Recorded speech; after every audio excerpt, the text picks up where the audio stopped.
Hi, ladies. This is Shirley at Club Afia. And you will remember that Club Afia is the club for women where there are no borders, and that there are no borders at Club Afia for mainly two reasons. One is that we are mostly online, and especially in these times we're living, we are intentionally online so that we can reach women wherever they happen to be, wherever they are in the world. And also because we intentionally reach out to women all across the world. We reach out to women on every continent, in every country, every city, every town, every village, on every street. That's our big goal. And today is day 13 of my 30-day sea challenge for Club Afia. We're almost halfway there, and it's becoming a really interesting exercise. I just assumed that I would come and I would do this. I know what I'm doing, I know what I'm dealing with, but I find I am learning so much. So much is happening in my thought process and my plans for Afia and the work that we're going to be doing at Afia that are just sort of getting worked out as I do these videos, and that's a really, really good thing. So thank you for that.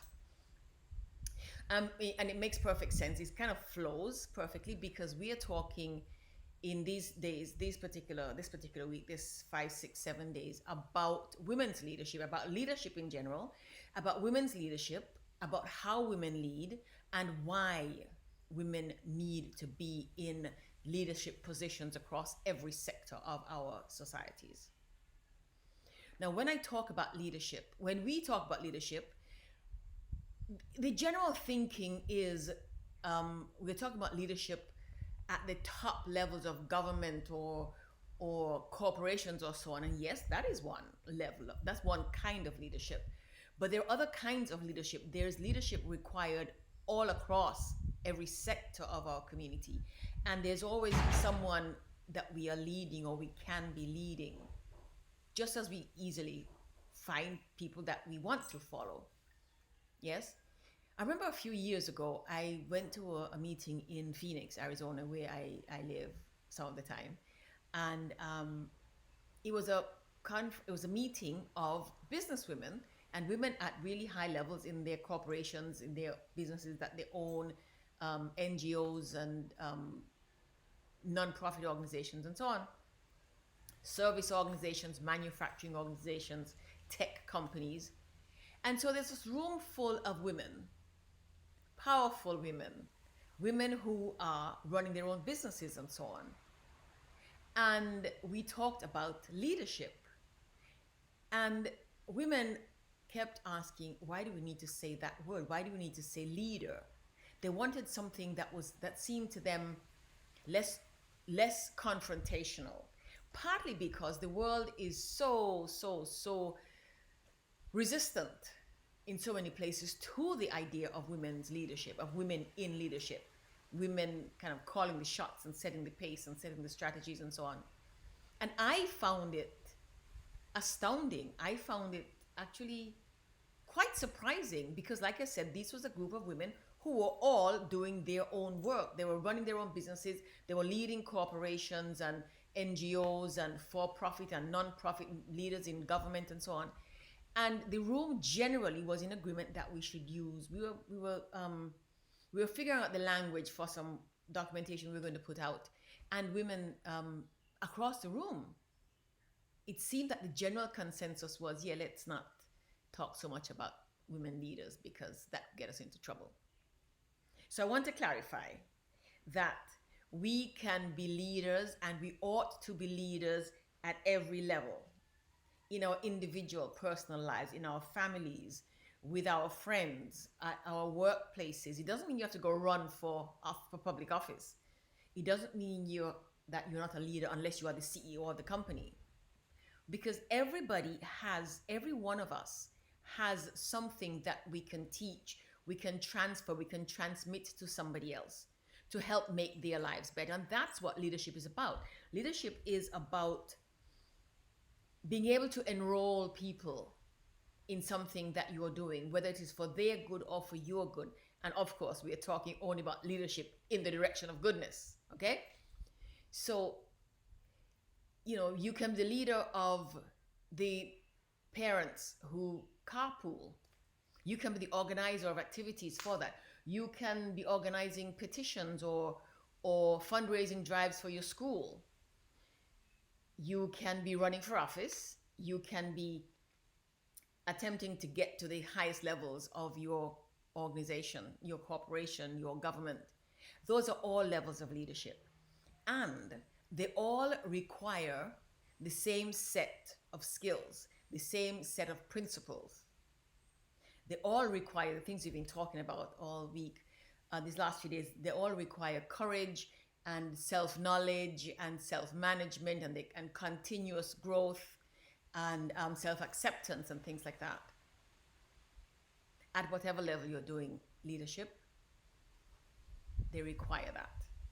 Women tend to be more likely to build consensus and to work in collaboration than to order people around. Again, we have been socialized, we have been taught, and I think we agree that women, for whatever reason, generally are more likely to, more interested. Women lean more towards being collaborative than being directive.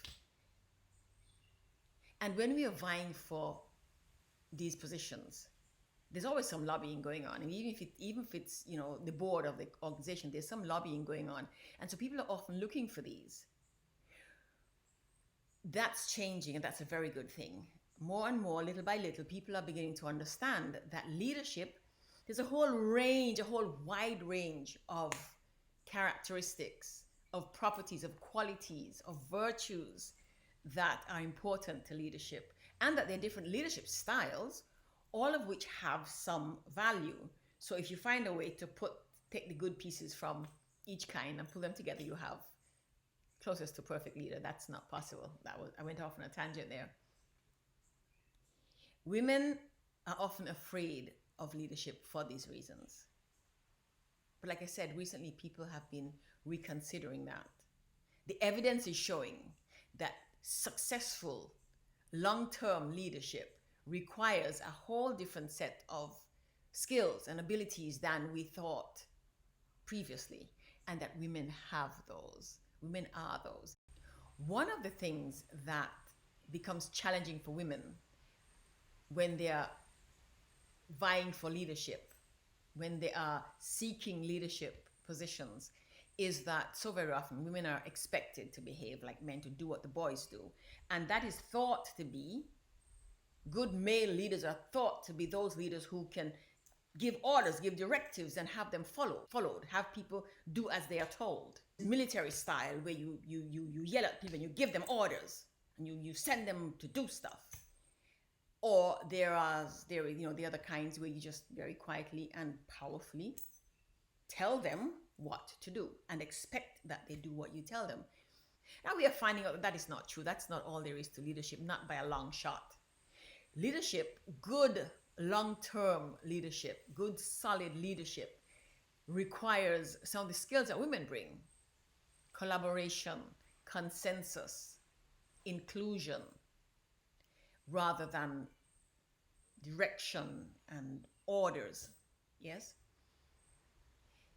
Over the last few years too, there has been a push, for example, with women vying for political leadership, always straddling the line and trying to find a place between being the politician, which means you have to be outgoing and gregarious, and you have to be clear, and you have to be able to bring people in and engage people in a certain way with command. You have to be able to command people.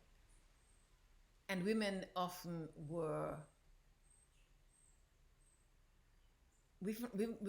penalized, actually, for being that way. Women often still are penalized for being directive and for being in command, for taking control, taking command of situations.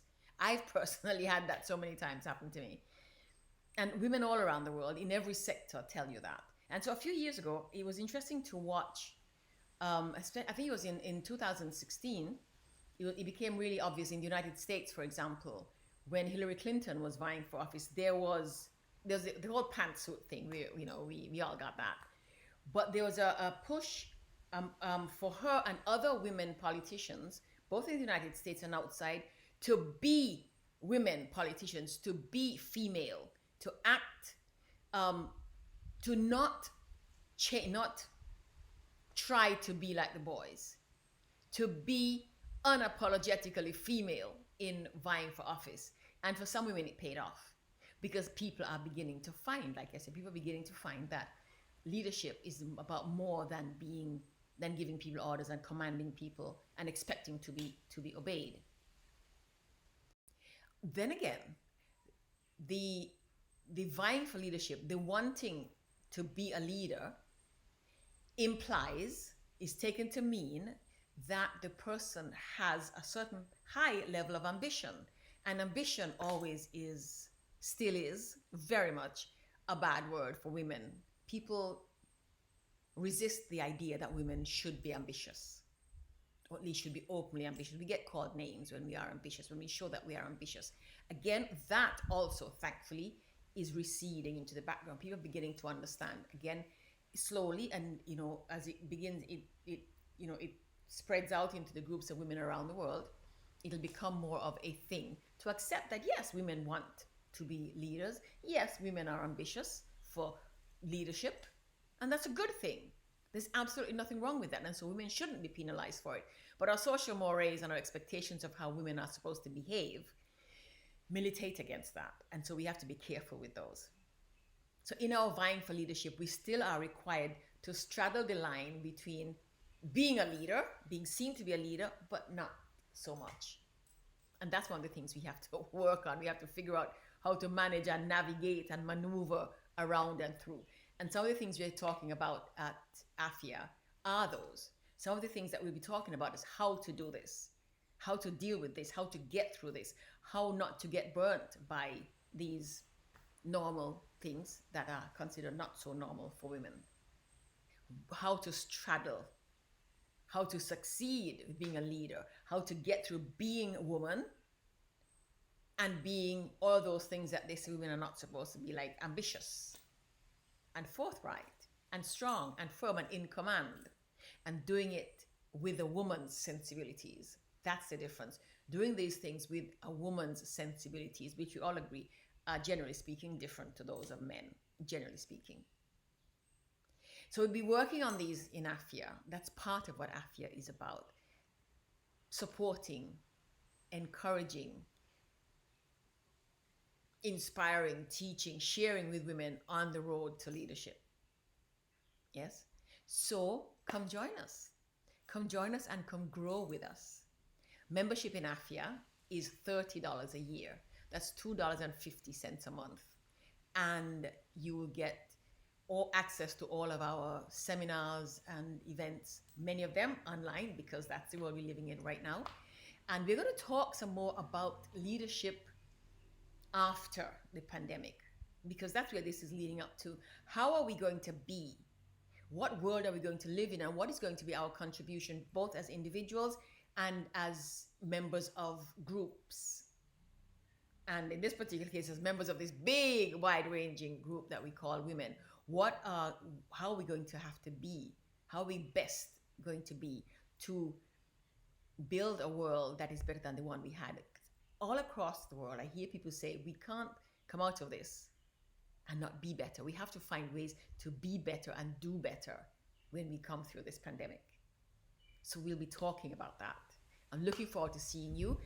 Tomorrow is day 14, and I'll be talking some more about leadership, another aspect of leadership. And I look forward to seeing you.